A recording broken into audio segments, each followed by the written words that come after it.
nothing else to compare. The sight of you leaves me weak. Working my way back to you, babe, and the happiness that I let get away. The word is the word that you heard. It's got a groove, it's got a meaning.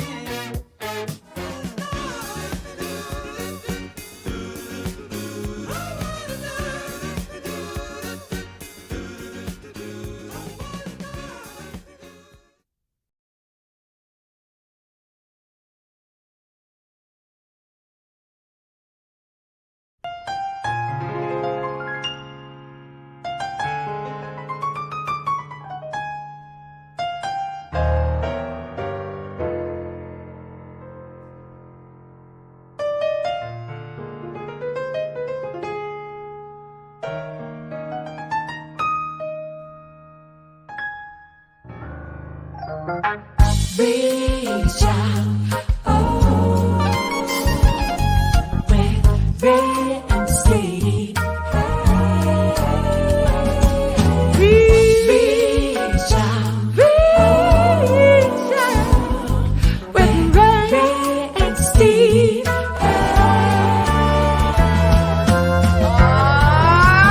Take me out to the ball game. Take me out to the car.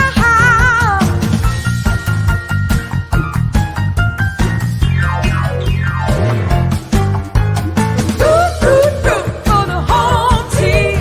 If they don't win, it's a shame.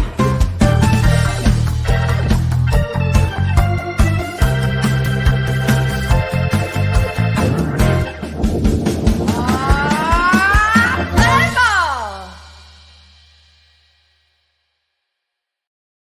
Hi, everybody, and a very pleasant good evening to you wherever you may be. Welcome to Reach Out with Ray and Steve, the show where East meets West, the show where the Yankees meet the Dodgers, the show where baseball meets music, and we all come together for community. All right, everybody, get ready because here comes your host, the host with the most, Ray and Steve. Come on in, gentlemen. Yes! You Ray! forgot one thing, What's Robby. that? What did he forget? The best team in baseball, Yankees, meet the Dodgers. That's what it is.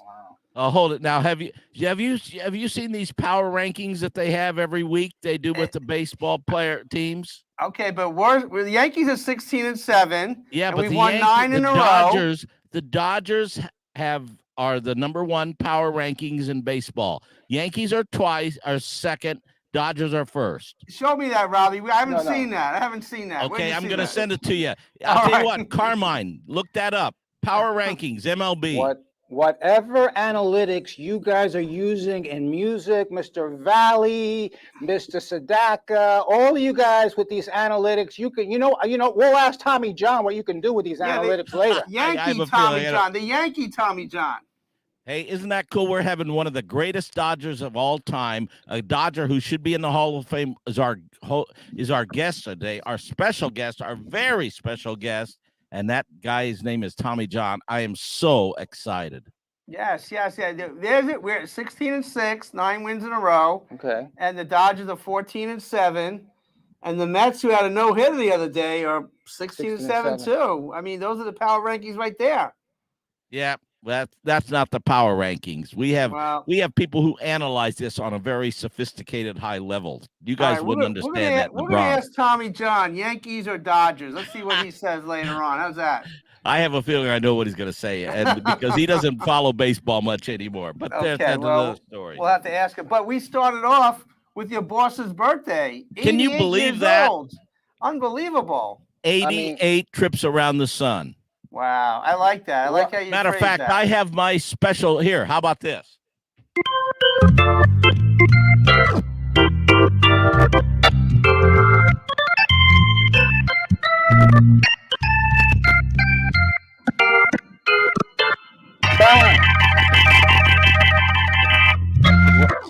Robby, I'm told that Frankie watches this show every Monday religiously.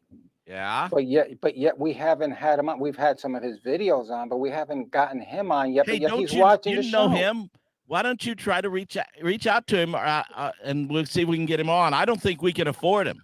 I listen. I want to be Frankie's friend for a long time, so I ain't asking him nothing. Amazing though. This guy, he's going to be 88 tomorrow. Wow. May 3rd, 88 years old. This guy is the most tenacious human being I've ever known in my life. He is driven, passionate about the music. Hey, you see, there we are. Well, but he is a Yankee fan too. That's As right. a matter of fact, do you remember that time down in Florida where you and your buddy, your buddy Eris and your Yankee friends, gave him an honorary jersey, right? Yes, we made him an honorary Yankee. There we go. There it There we is. Look go. at that. And we gave him Joe DiMaggio's jersey. Amazing. Okay? That was we took it out of the Yankee closet to give him. Oh, anyway, I shouldn't even be saying that. Tommy's going to tell our ownership this. Yeah. Then I'll be working for Tommy. You know, Yeah. but oh my God, yeah, no, he was so happy about that. It was just a wonderful, wonderful time. So Robby, I mean, you've been with him 44 of those years. 44 years. Sounds like somebody else's number, but we can digress. Oh, look, there's Tommy and Frankie and I, and that's Tommy's beautiful bride, Cheryl. Okay, all right. Nice. All right. Tommy did all right. Tommy John did all right. That's right. Go for it, Tommy. Yeah. Yeah. So Robby, you were just at Mohegan Sun for PBS. How'd that go? Because I know you're going to be at Radio City next week as well. Yeah, okay, here we are coming. Well, Saturday night, we're at Radio City. That's in New York City, isn't it? Yeah, I think somewhere so. around there. I think so, yeah. Somewhere You know, around and there. it's so cool to play at Radio City. We just love playing there. Actually, I think we have some pictures. Okay, you see, that's us the last time we played Radio City, which was right before the pandemic. We were supposed to play during the pandemic, but then, of course, it got postponed. And that's Frankie and I going over. That's the scorecard. You can't tell the players without a scorecard. What 22 songs you're going to do that night? Exactly. And he has so many hits that we can't even do all the hits in one show. This guy. No. Oh, and I should say this about him being 88. He shows no sign of slowing down, no sign of aging. He's got the fountain of youth. It's amazing. How hard is it to work for Frankie Valli? Come on, tell it to us. Okay, you want to know the real dirt now? Yes. There we go. We'll write this down. Oh, yeah. Now, hold Robby. it. Dear Frankie. Well, I'll tell you what. If you don't have your act together, it's super hard. You got to have your act together. I think it's probably the same as working for Billy Martin, working for George Steinbrenner, because you better have. if you know what you're doing, then from there he is a perfectionist. He demands perfection, and that's why he is got more hit records than almost anybody in the music business. Is that why you wake up 3 o'clock in the morning every day? I do get up in the morning early, and I'll tell you one reason why it's worked with he and I, because we are both in it for the same reason. We're in it for the music. He loves the music. He lives for the music. I love the music. I live for the music, and the music's got to be right. Just like a baseball player who's got that passion for baseball, and how some baseball players, we can talk about it later, who last for 26 years in the big leagues. Not only one other pitcher has ever pitched longer than Tommy John, by the way. Hey, and understand this. See, I worked for a guy like that, okay? Yes, for you George did. Steinbrenner. So I never ask Robby, can you ask Frankie this? Have I ever, Robby? Nope. Okay. Because I know the scenario. And so you don't do that. And unless I ask Frankie myself for something, it ain't happening. You know what I'm saying? That's you and Frankie kissing. Oh, there you go. Now the secret's out. There's an exclusive right there. Yeah. It's just, hey, I love the man. I love him with you know that. And you know why I love him? One of the big reasons why I love Frankie Valli so much, Robby? Why is that? You have no idea, do you? Well, I have some ideas, but go ahead. Tell the audience, tell the world. I'm going to tell the world right now, because he introduced me to Robbie Robinson. Oh, wow. There we go. Okay. That's one of the great reasons. What my biggest reason for loving Frankie is because he introduced me to the man who's one of my top 3 best friends in the whole wide world, and I'm Yeah. so eternally grateful. No Well, question. the feeling is mutual, my brother. No question about it. And you and Mhm. and what you said was very profound. I get, you can imagine how many requests I get because to get to Frankie Valley. Can you do Mhm. this for Frank? Can you say this to Frankie? Can you Mhm. ask Frankie this? Mhm. I can't go there because if I started opening that box, Yeah. everybody would want that because I have a close relationship with Frankie, and that's not right to do because so I don't. And you know what? You had to do the same thing with George. Absolutely. And here's the other thing that people do not understand, okay? And I'm offended by this. And that is, think about the fact that Frankie Valli's coming to New York on Saturday. So Yeah, what does that mean? When he's in Florida, I can say to Frankie or to Robby, I need this or I need that. But when they're in New York, I don't say anything about tickets or anything like that because Frankie is a Jersey boy. So what does that mean? He's got all of his yeah, family, all of his friends who haven't seen him in a year maybe, and they need tickets. And their yeah, friends need tickets. And the guys that he grew up with who are still with us need tickets. And their family need tickets. And, everybody thinks that right away, oh, yeah, I'm going in. Robby's going to hook me up. Man, it doesn't yeah. work like that. No, it doesn't. So, Robby, I got a question too. I mean, Yeah. after the pandemic, it must be great performing in front of live audiences, sold out crowds. And that's what I love about it. You can see And by Frankie's the way, that energy. picture, that not to interrupt you, Steve, but that's Radio City too, isn't it? Yeah, there we go. I think you're doing a little leg kick there. I wanted to be a rockette when I was a kid, but it didn't work out. There you go. But you could see Frankie's energy on the stage with the band. But what I love most about going to one of your shows, after the show, you come out into the crowd after it's all over. You greet everybody. You share a moment. You take pictures. That means so much to the Yes, it people does. in there. Yes, it What does that does. mean to you? Why do you do that each and every show? I do that because I love to meet people, but I also love to Make I people love to make happy. people happy, and Yeah. that's what we're in the business of. Hmm. As a matter of fact, a preacher friend of mine decades ago came to see us play, and he said, "I always wondered why you do what you do, and I see that after seeing a concert, you guys are making so many people happy. You're making so many people's day a better day, and that's one of the reasons we do music. We do music because we make people happy, but I do music because I've been wanting to do music. I do music every day, and I want to be Johann Sebastian Bach when I grow up. There we go. Hmm. There we go. Hmm. And Robby, it's been a pleasure getting to know you. I mean, you're one of my top friends in the world. I want to thank Ray for introducing me to you and just hearing the music and doing this show week after week and continuing that legacy of so many great people like Tommy John tonight. And Hey, look at by that the way, picture. now look at that picture closely. There's a gentleman in the middle that you may recognize, and his name is James Brown. That's right. And tomorrow is his birthday too, believe it or not. Incredible. He and Incredible. Frankie both have the same birthday. James was 1 year older than Frankie. Wow. Unbelievable. And the same kind of energy. Yes, no doubt about it. Yeah. The same kind. Talk about James, two icons, aren't they? Yes. Yeah, I got you guys are showing pictures. I'm a foreigner guy.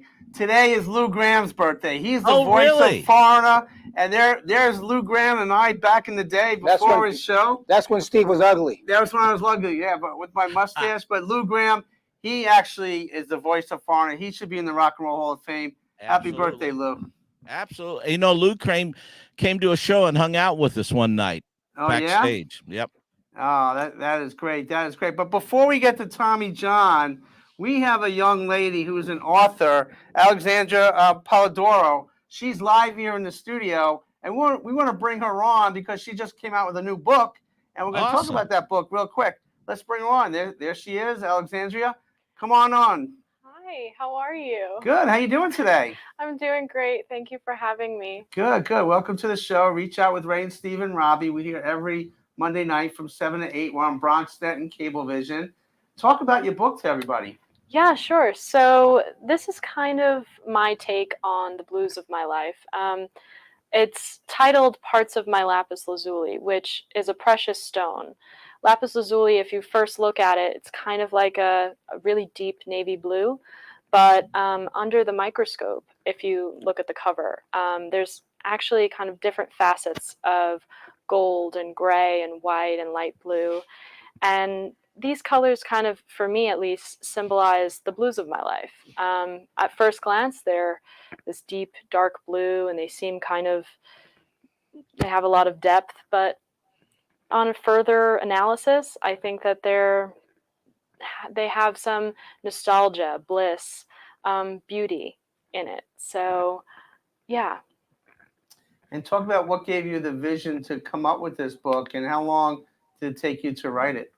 Yeah, so I initially wrote most of these poems when I was an undergrad at NYU. A lot of my professors encouraged me to submit for publication, like Nina D'Alessandro, Peter Nikowitz, just to name a few. And once quarantine hit, I had an abundance of time while I was applying to law school, and I decided to self publish with one of my other classmates who is now in publishing. Her name is Zara Hoffman. She helped design and edit everything, so I owe a lot to her as well. But yeah, a lot of it is just my creative outlet on these things that have affected me in my life. So when you write these poems, and we just got the book, so I'm going to definitely read it after the show. But when you You're write, supposed to read the book before the guest comes on. I Steve. know I tried to do that, but I just got it. But you just gave it to me. I didn't give you the book. Oh, well, she gave it to me through Oh. you. Unbelievable. This guy, I tell you. But anyway, when you write these poems, I mean, you can feel your heart and soul with them. I read a few. How does it feel to have that published and for others to see that? Well, it's definitely a little scary being that vulnerable. Right. However, I think that's kind of the nature of the beast with art. You have to be comfortable with having, your heart on your sleeve, and I'm also an actor, and it kind of bleeds into that as well. Just being very honest with the audience and the reader is what eventually helps people relate to whatever emotion you're trying to project. So. Right. And for your target audience, where do you see the book going, or have you done book signings and presentations? Yeah, definitely. I look forward to doing my book signing at my high school, Our Lady of Mercy Academy in Syosset, New York. I grew a lot there, at least my in writing wise. One of my professors, Miss Sweeney, or Deirdre Reedy, these people have really impacted my creativity as a young lady, and growing up into a woman. So that had a lot of impact. You could definitely see it here in my writing. Yeah, so I see this being the book that I wish I could have read, perhaps at 15, and I hope that it can serve girls that age as well. You want to be an attorney or you want to be an actor? Well, which one's going to be? Don't make me choose. If you had to choose right now, and I'm Stop Francis it. Ford Coppola, what are you doing? Don't tell my law professors, but you know what I choose. Mm-hmm. Okay. Now, Alexandra is friends, believe it or not, with my son, who's a police officer in Suffolk County, who's a sergeant now, John Eric Negron. And so, in essence, I almost had to make sure to promote this book for her, or else my son may arrest me or something. So, Wow. yeah. Okay. Well, he's doing a good job. You're on the show here, but some people, some of these poems that really speak from the heart. What advice would you give young women or young boys that want to write a book or reach out and do the things that they need to do, but maybe a little nervous about taking that first step? Absolutely. I think, I knew that the time was right. I think there comes a time where you're writing and you're not quite sure. You're constantly editing, and sometimes it takes a more experienced individual to tell you, hey, I think you got something here. And that comes from honestly reaching out, and you might be afraid to reach out to people who are a bit more experienced. Like in my case, at least, it was my professors at NYU who are very successful and published and whatnot. But, going up to them and asking them about their experiences helped me realize that, I'm kind of the master of my fate. And so when I take charge of my actions, it'll follow through. So I'm actually in touch with one of my high school alum who's also interested in writing a book, Gabriella Fosso, and I was speaking with her, and just talking to her about her writing and editing and these peer reviews, they really do help. And so yeah, I hope that people find it easier to go to other people for advice, and I think that's a huge help. I'm a psychologist, and sometimes we ask people to journal and to get their feelings down on paper. Did you feel this therapeutic in the effort that you did for the book? Absolutely. I mean, I've kept a diary ever since I was in first grade, so I have quite literally a library of my life in my house, and this is just 0.025% of my life in words, that I think is somehow universal, even though they're quite personal to me. I just think that they breathe a similar experience to what everyone else has as well. Well, I'm going to give you the same advice that George Steinbrenner gave me when I did my first book. Come right back with another one so you could show that the first one wasn't a fluke. Remember that. Yes, sir. Okay.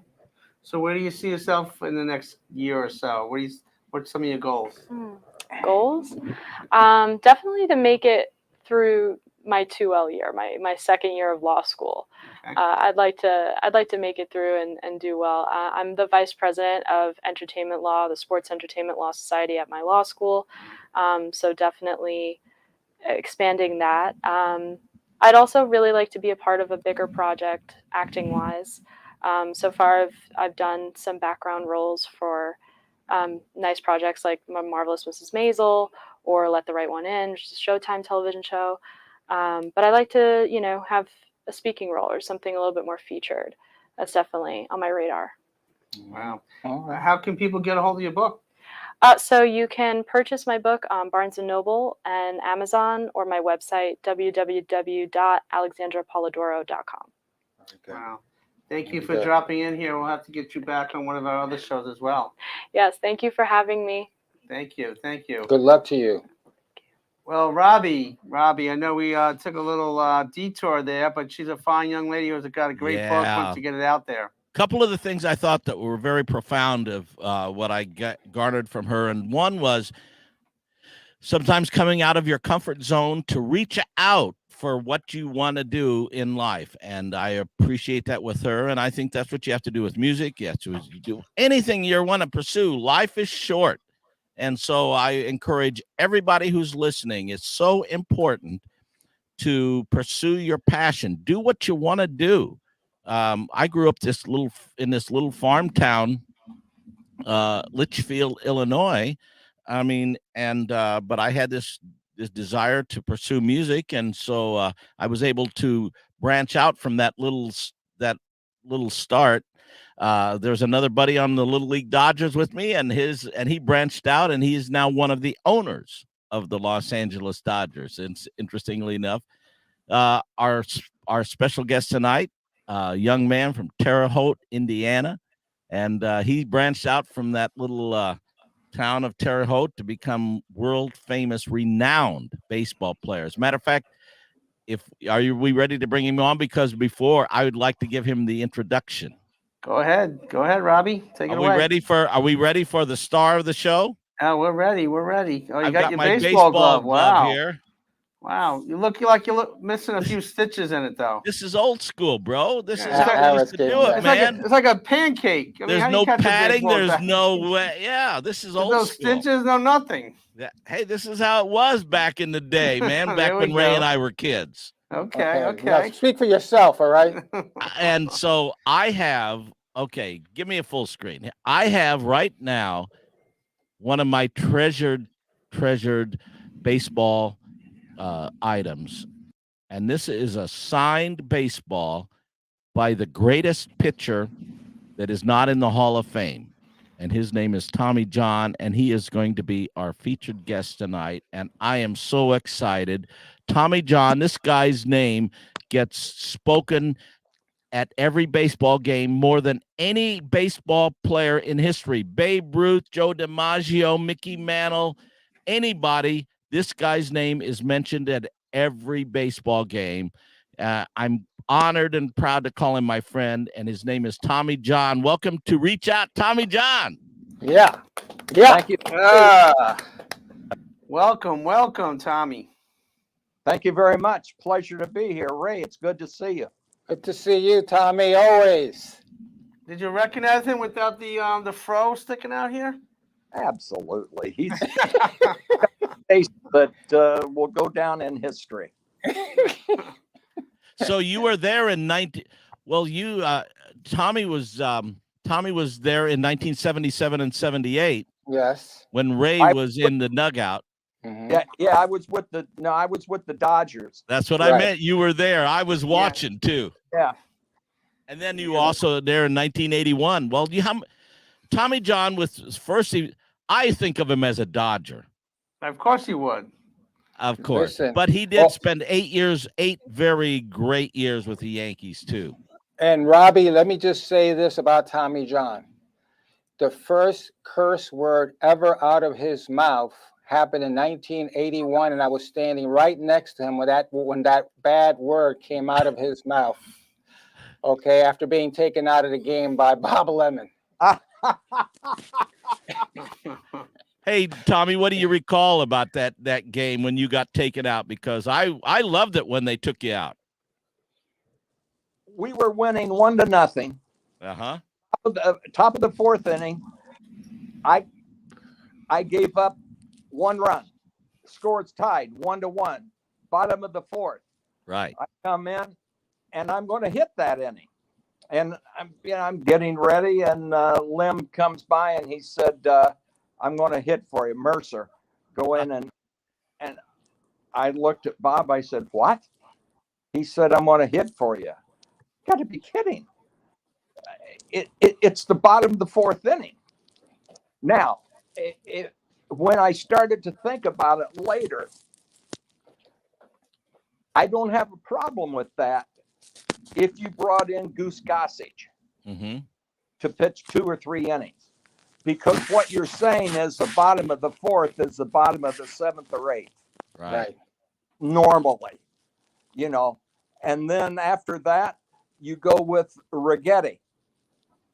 And Righetti, but they said, but he's going to start tomorrow night. Well, if you don't win today, there is no tomorrow night. Yeah, you were in the pivotal game of the World Series then, right? We were tied 3-3. No, You were down 3-2, I think. We lost that game, and we lost four games to 2. Right. But it's just, I don't know. And then I found out later from Doug Melvin, who was the eye in the sky for the Yankees. And he said, you know why they took you out? And I said, I have no idea. Because Steinbrenner told Lemon, get a lead early and then go to your bullpen and win it out of your bullpen. Huh. And I went, oh, okay. And that's what Lim, being the good soldier that he was, that's what he tried to do, tried to get a lead, keep a lead, and win it out of the bullpen. Well, we Dodger fans are thankful that you were out of that game because you were pitching great, and then we took off from there. The Dodgers took off from there, and we ultimately won that World Series against the Yankees. Finally got some revenge. Yeah. That's funny. So Tom, you played for the Indians, the White Sox, the Dodgers, the Yankees, the Angels, the A's. Take us through your career a little bit. I mean, obviously, in between 74 and 76, you had that injury, which made you world famous regarding the surgery. Talk about your career a little bit. 288 wins, 3.34 ERA, over 2,200 strikeouts. Amazing career, sir. You should be in the Hall of Fame. No doubt. Well, I've been up to the Hall of Fame, but I haven't been voted in. You know what? My dad said, Tom, no matter what you do in baseball, you will forever be Tommy John from Terre Haute, Indiana, and live up to it. And so my dad, I said, that makes sense, Pop. Okay. All right. I was from Terre Haute. I enjoyed playing baseball. And it's if I get in, I get in. If I don't, I don't. And I mean, it's not like they're going to take me down to the Rio Grande River and make me go across with the illegals that are coming in. Well, you know what? Bottom line is, everybody in baseball that I talk to says that you should be in the Hall of Fame. It's going to happen. All the sports writers are telling me too. It is going to happen sooner than later. So, I know that you're going to make it, and you deserve. And by the way, he said some of those stats: 288 wins. Yes. Okay. 40 Here's the one that nobody knows. I hold the major league record for the most no decisions. Wow. 188 no decisions. Wow. So if you think of that, I was 288 wins. If you take 25 wins, that's what is that? 210. Okay. Okay, 210, 215, 220. I mean 320. You're a shoe in Hall of Fame, but Yeah.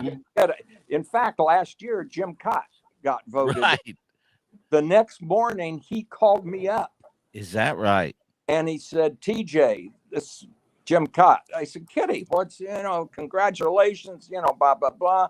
He said, I'm embarrassed that I got in before you. I should not be in the Hall of Fame. That's him. That's who he is. Wow. I'm not shocked. That's what Jim Cott is. Yeah. Yeah.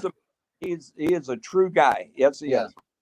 Mm-hmm. Wow. But your career started really in high school. You played basketball, you played baseball. You're a valedictorian. I mean, you had that career started a long time ago. Do you remember your high school years? Well, valedictorian, that there were only 3 of us in my graduating class. There we go. And one of them was my dad. So, Okay. but I'll tell you, I tell you a little something about Tommy John. My first 2 years in high school, I never made a B. They were all A's. A. Wow. Wow. So in my junior year, my first report card, I had all A's and 1 B. The B was in English. And the Dean of Boys was a friend of my dad's. And I was walking across the gym floor and he said, hey, Junior, come over here. Let me see your report card. And I gave it to him and he went, whoa, that's pretty good. You've got a chance to be valedictorian. He said, but there's like 5 girls in front of you. And I don't think you can pass them. And you know what that did? It just turned the burner on in Tommy John. I said, who are they? And he told me their names. Okay. And I got my butt in gear and I was valedictorian. Nice Now, job. here's the other thing. I had 50 scholarship offers in basketball. Wow. Wow. And I had 1 in baseball, University of Illinois. And had I stayed home and not signed and I'd gone to college, I would have gone to Illinois on a baseball scholarship and they were going to let me play basketball too. So I would have had a chance to play both in college. But, as it turned out, I signed with Cleveland about 10, 12 days after graduation. And the rest is history. I was traded a lot. And the reason I was traded a lot, the teams found out I couldn't pitch. Wow. No. But Tommy, for the fans out there, who's some of your toughest hitters that you've faced over the years? Ray DeGrone, batting Okay. practice. Yeah, he is very tough to work with. Let me tell you, I agree with you. Well, the guy that hit me the best was a guy named Ned Yost, Okay. Sure. a catcher.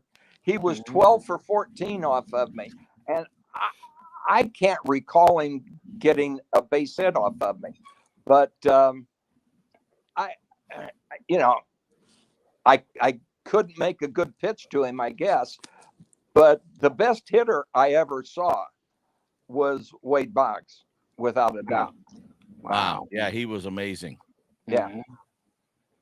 Now, do you consider yourself the Frankie Valley of baseball players from the standpoint of the longevity?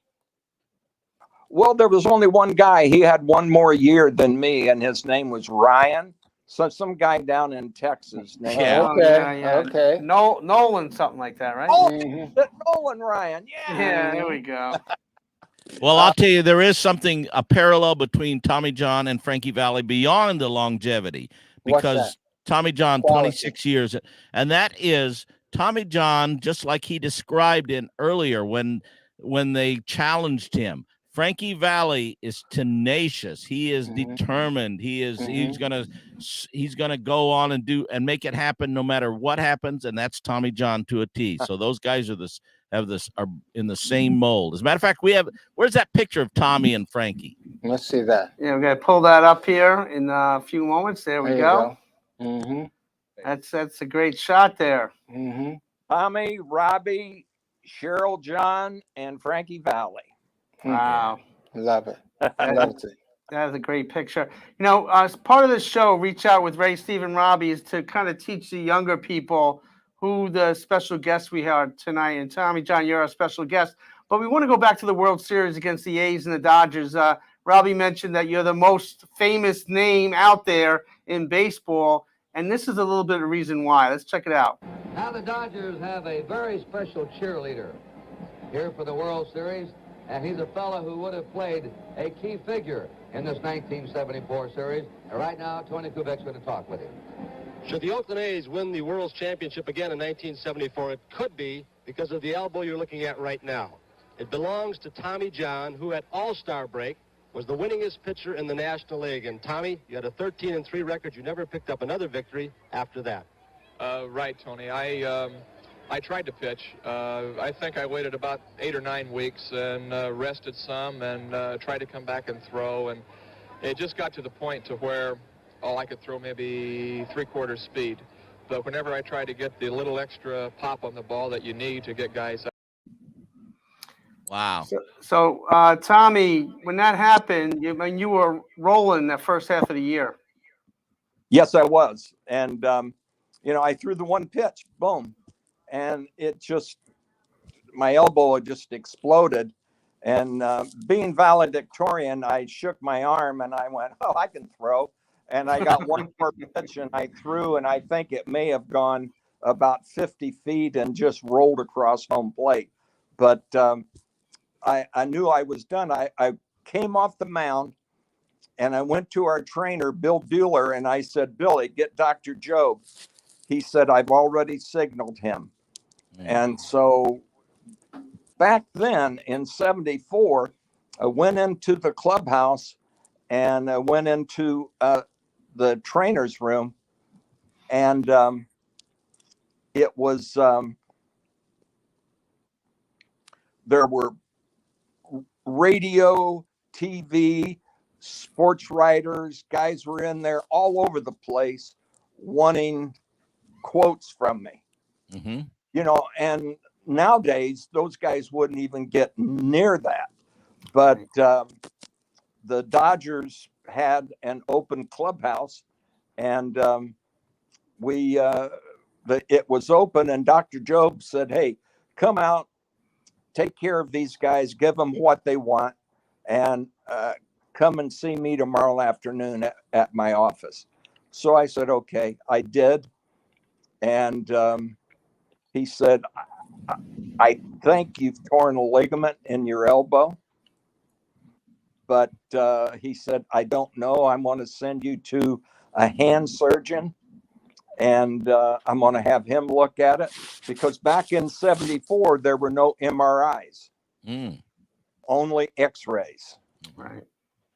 And so I went down and saw this hand surgeon, and he was from I think he was from Tennessee, I believe. And he went, "Boy, you sure done it." He said, he said, if you can pitch in a year, if you can throw the ball from the mound to home plate and not bounce it, it'll be a success. Wow. So I go to see Dr. Job, and we talked what we were going to do. And he said, well, I think what you should do is let it heal, and we'll see if we can coax it along. And so you don't have to have an operation, because he said, I really don't want to operate on you. And it didn't work. And so now Dr. Job and I are sitting in there kind of like a father and son. And he said, the only chance you have, and it's very, very, very little chance, is we've got to operate on your elbow. And I said, Dr. Job, if you do your job, I will more than do my job. Tell the audience what the percentage of success was for this. 1 in 100. Wow. Is what he gave me. 1 in 100, and he did the surgery, and people, how did it become Tommy John surgery? And Dr. Job said, because I got tired of saying it's the ulnar collateral replacement surgery with the palmaris longus tendon. And then after a while he said, the surgery I did on Tommy John. And then it was, Tommy John surgery. And then that was it. It stuck. Kind of like the Lou Gehrig's disease, isn't it, in some respects? Well, there's only, but if you get Lou Gehrig's disease, you die. Well, yeah, I'm saying, but in terms of from the name. Yeah, if you get Tommy John surgery, you're back on the mound and you're pitching and you've got a chance. And it's amazing because I don't know what percentage of MLB players have had Tommy John surgery, but it's got to be a way high, because it seems like on every game there's a number of them that have had it. No, here's the thing. Here's the thing of what Tommy was saying, and what I find incredible, knowing the players of that era.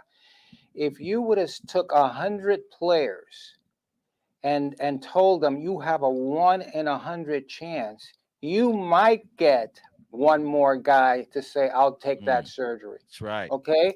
So in turn, what Tommy did was heroic and literally has saved the game of pitching.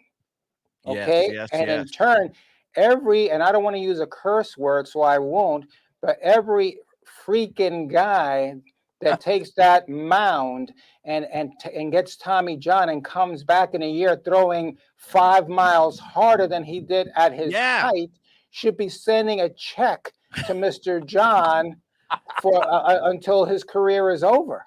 Ain't that the truth? Well, what Dr. Job said, I really don't want to do the surgery. It's about a 1 in 100 chance. And my wife was pregnant with our first daughter. She was born 2 days after I had surgery. She was on the 27th of September, and the surgery was on the 25th. And he said, do you have means to take care of your family when this doesn't work? Wow. And he did essentially the same thing that the Dean of Boys told me, that I couldn't pass those five girls to become valedictorian. Yeah, I will. And that's why I told Dr. Job, if you do your job, I will more than do mine. I will work however hard I have to work, however long I have to work, to make sure I get back out on the mound and pitch. Fantastic. So you shared earlier in the show, personality-wise, I mean, you were a fighter, you're a competitor since high school, your younger years. So this was another way to prove to yourself and to others that this is going to happen. I'm going to pitch again. and no matter what, and I had the faith in Dr. Job and my family, and this is what I'm going to do, and you did it. Well, I had faith in Dr. Job. He was a good surgeon, a great surgeon, but he was a friend of mine. And if he would have told me, Tommy, this surgery is going to succeed if you take a pound of your dog's poop and you bury it back in back of second base at Dodger Stadium, it's going to make it work. I would have collected all my dog's poop, and I would have done it because that's how much I trusted him. Wow. Now, that cast that we saw in the clip, there's something very special happening to that cast. Can you tell the audience what's going on with that? Well, that was, I think that was the second cast. Okay. The first cast, when they put it on after the surgery, when we went out in the playoffs, I wanted to sit on the bench. Well, you had to get the opposing manager had to say, yeah, he's not on the roster, but he can sit on the bench. And I went to Danny Murtaugh and I said, Danny, I want to sit on the bench. Can I get your okay? He said, yeah, if you let me sign that cast. Wow. Very and cool. Danny Murtaugh was the first one to sign my arm cast. And I have Pee Wee Reese's signature on it. Awesome. Vin Scully. Jerry Doggett. I had Garvey, Sutton, all those guys. Dr. Job signed it. And the last guy who signed it about a month ago was me. Because if you think about it, I had the cast on my arm and I was left-handed and I couldn't sign it. Oh, yeah. Just sat there. And so I signed my cast and we're donating it to the Smithsonian Institute along with an MRI of my elbow so people can come in, see the cast, and then see the MRI, and it shows the ligaments that he crossed in the elbow to hold the elbow together. Wow. And, wow. Going to go in. There's a ceremony coming up, right? Is it June 3rd? June 3rd, yeah. So a month from tomorrow. Right, a month from tomorrow.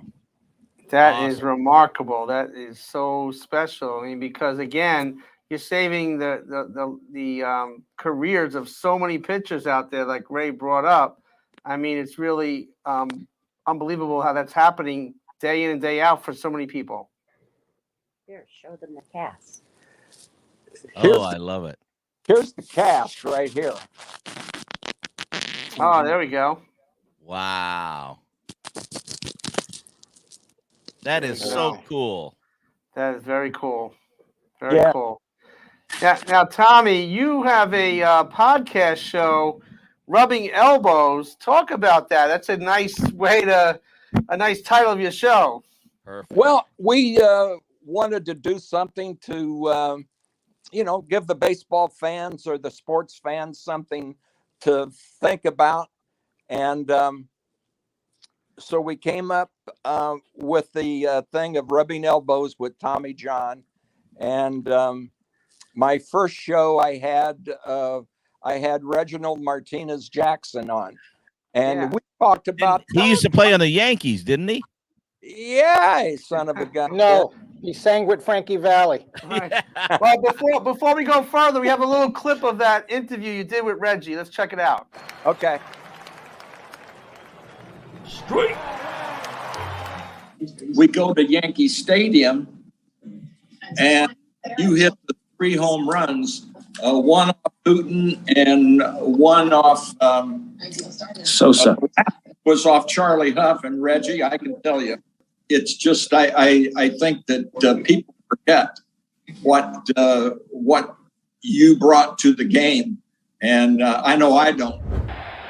Reggie Jackson. Long drive right field. Goodbye. A big World Series for Reggie Jackson, despite all the palaver about his discontent with Billy Martin. Hold on. Okay. Wonderful. Reggie Jackson, that is a great interview. But if you want to see more of it, you're going to have to check out your show, right, Tommy? Yeah, they will. And then my second show I did was with Bucky Dent. And the third one we're going to do is with Goose Gossage. Wow. Nice. That'll be interesting. Yeah. And we're going to have Toby Keith is going to come on.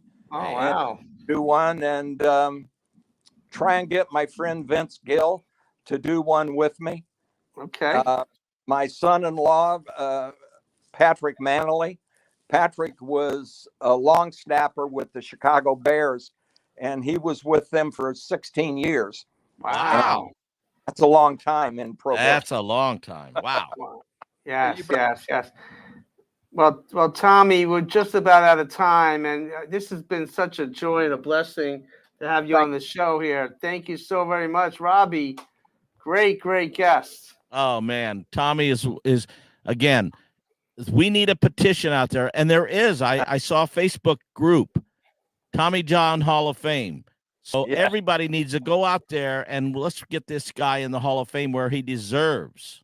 That's right. And Robby, let me say this: being a clubhouse guy, being one of the clubbies at that period, bat boy, whatever you want to call me, I'm just gonna say, Tommy John, Catfish Hunter, Louis Tiant. I mean, just beautiful, strong, wonderful people who you knew. Hey, just good guys, man. And Tommy, I'm grateful to have been your friend during that period, man.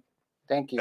Thank you very much, Ray. I appreciate it. And we can leave this show instead of doing Sherry. We'll do Robby. Wow. There we go. You know what? You sing that better than Ray. I've heard Ray Oh, sing yeah, that. definitely better than Ray. Hey. Definitely better than Ray. No way. I will challenge Tommy John. Anything. Settle down. Shut it, baby. Shut it. All right. Tommy, thank you so very much. God bless you, sir. Ever tell you that. God bless you all. Bye-bye. The great Tommy John. Wow. Amazing, Robby. You're amazing. Oh, he's a class act, and he's a special guy. I told him earlier, he could gone on the road and done stand up. He's a funny cat. Easy. That's right. That's right. Well, you put a little video together for your boss, and I know it's his birthday coming up tomorrow.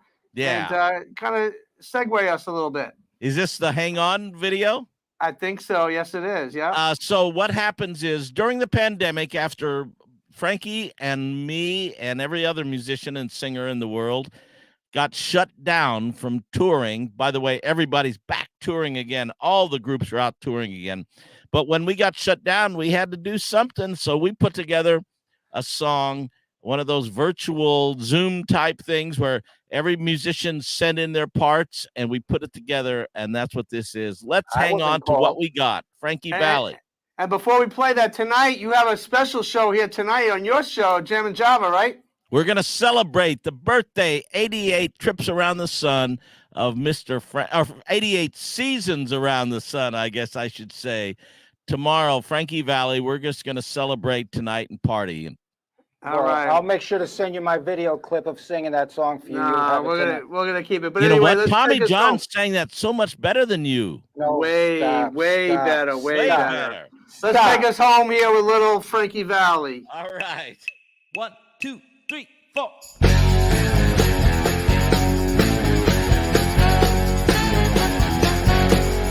Let's hang on to what we got. Don't let go, girl.